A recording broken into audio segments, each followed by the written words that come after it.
Hello বিয়ার, সবাই কি অবস্থা? আলহামদুলিল্লাহ, আপনাদের দোয়া আমরা ভালো আছি। কিন্তু আপনারা দেখতেছেন আমার সাথে হচ্ছে আমার বন্ধু জোয়েল, যাকে আপনারা সুমাইয়া জামা হিসাবে চিনেন। এই যে দেখেন, হে আগে আগে সিপ খাইতেছে কিন্তু আমার দিতেছে না। পরে যেন একটা কথা কইলাম, তারপর দিয়ে দিল ক্যামেরাটা ধরার সাথে সাথে।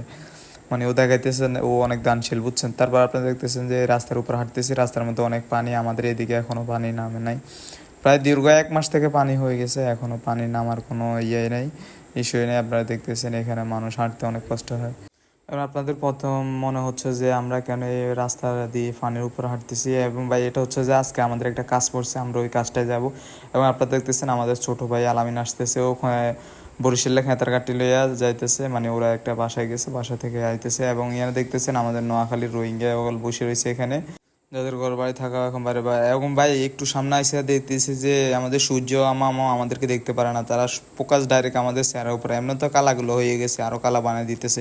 পরে দেখ হাঁটতে হাঁটতে অনেক কষ্ট, পরে একটু শুকনো জায়গা পাইলাম, শুকনো জায়গায় হাঁটতে এখন অনেকটা ভালো লাগে। প্রায় দীর্ঘ 1 মাস থেকে পানির ভিতরে আমরা বসে আছি, করতেছি। যাক, অনেক কষ্টের পরে হাঁটতে হাঁটতে অবশেষে কালা রোডে চলে আসলাম। এটা হচ্ছে আমাদের যোগীখালী ব্রিজ থেকে এখন আমাদের যোগীখালীর সামনে একটা দোকানে আমাদের কাজ, আমরা ওই কাজটা করতে যাব।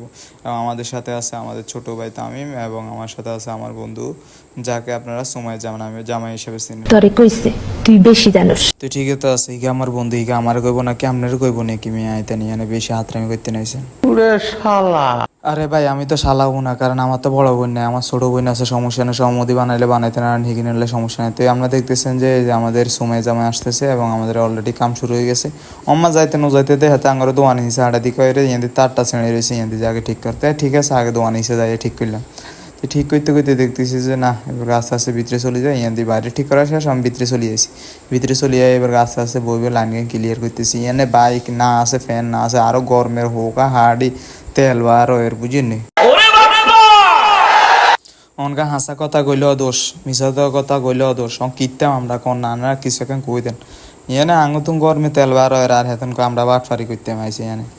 যাক, তো এর কি এমন হয়েছে, যাক হুজুরা হয়তো আঙ্গ কষ্ট মষ্ট বুঝবো, অন্ধে দে না হেতারাই আঙর বাটফার বানা দিছে। যাক, সমস্যা নেই, বাটফারি করলেও মোটামুটি বাটফারি করে হইলেও খাইতে হইব। পরে আর কি আমরা দেখতেছেন যে ভিতরে একটা আর্থিং রড গাড়াইছি, আর বাইরে একটা গাড়াইছি। ভিতরেটাও গাড়াইছি ফ্রিজ রেস্টটা আর্থিং দেনালে, আর বাইরে গাড়াইছি যেন পুরো দোকানটা সুন্দর মতো চলে, বুঝেন এটালে গাড়াইছি।